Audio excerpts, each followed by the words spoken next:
So today I want to talk about an aspect of home buying that's kind of gone out of favor over the last 10 years, maybe longer than that. But first, roll that intro.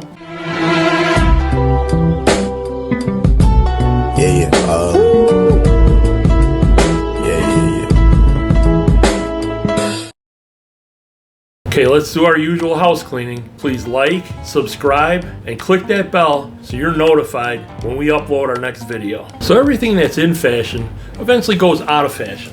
And then at some point, it comes back in fashion. Now I think that buying a fixer-upper, not to flip, but to live in as your home, is something that really should be coming back. Now I can't remember the last time that we worked with clients and they said, hey, can you show us some properties that need some work? It just doesn't happen anymore.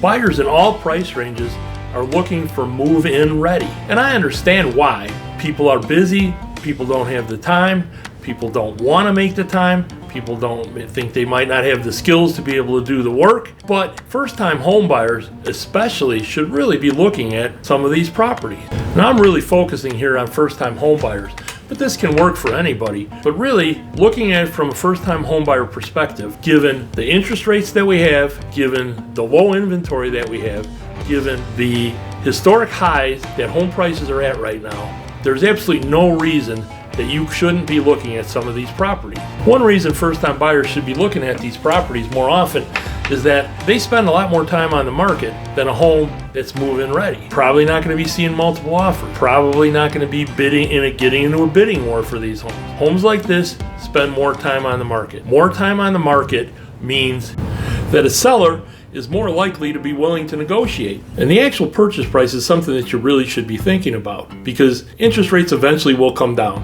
and you can always lower your interest rate, but you will never be able to lower the amount that you actually paid for your home.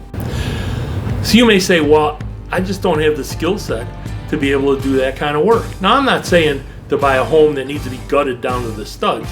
It's probably beyond a lot of people's capabilities. But kitchen remodels, bathroom remodels, painting, light fixtures, there's a lot of things that people think they're not capable of doing, and they're really not as difficult. I mean, they're difficult, they're work, don't get me wrong, but you can do them. There are so many sources out there for information on how to do all these projects. YouTube videos on how to do everything. Manufacturers have videos on their website of how to install their products. Home centers are a great source for information.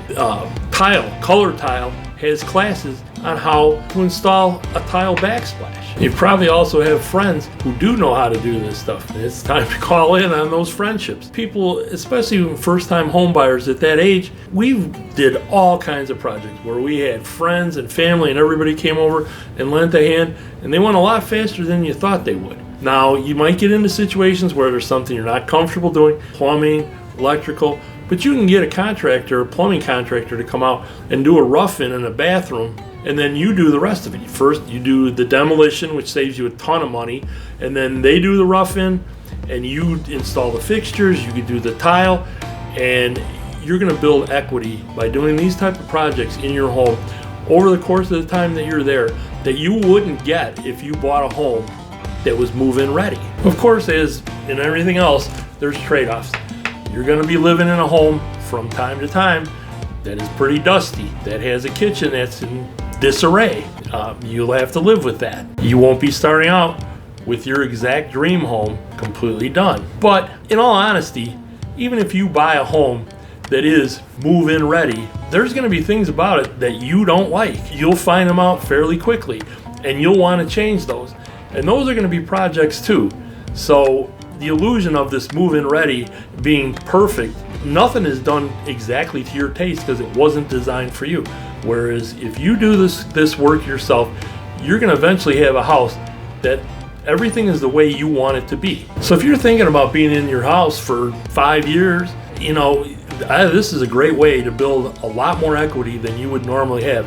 And then when it's time to be a move-up buyer, you're going to end up with a lot more resources to work with. Another great thing about doing it this way is that you can spread the costs out over as long a period of time as you want. Stagger the projects, do them as you have time, and once you get through that first project, you'll learn so much that the next thing you do is going to be that much easier.